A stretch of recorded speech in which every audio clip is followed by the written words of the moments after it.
The train groaned as it rattled through a pitch-black tunnel, the flickering lights above casting long shadows across the nearly empty carriage.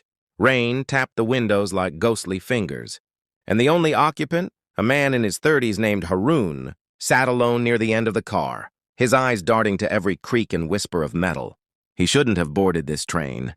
It was past midnight when he missed his regular ride home, and an old conductor had waved him toward a train Haroon swore he'd never seen.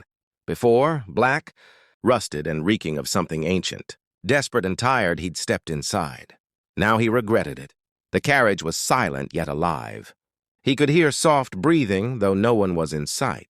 Sometimes the shadows seemed to move on their own. The lights flickered again.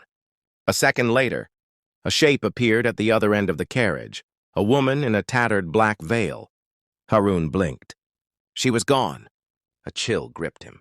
He tried to stand, but the train shook violently, throwing him back into his seat. The windows now showed nothing but darkness. No stations, no lights, no end. It felt like they were no longer in the world he knew. Then the speakers above crackled. A distorted voice whispered, "Next stop, nowhere." The lights died. Haroon's breath quickened. The darkness wrapped around him like a suffocating blanket. He fumbled for his phone, no signal.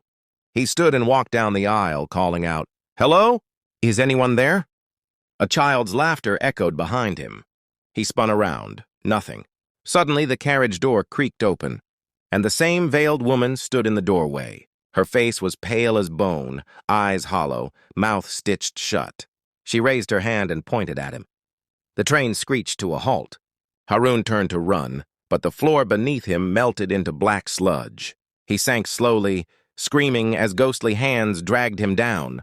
The last thing he saw was the woman walking toward him, whispering through stitched lips. The next morning, the train arrived at its final stop, empty.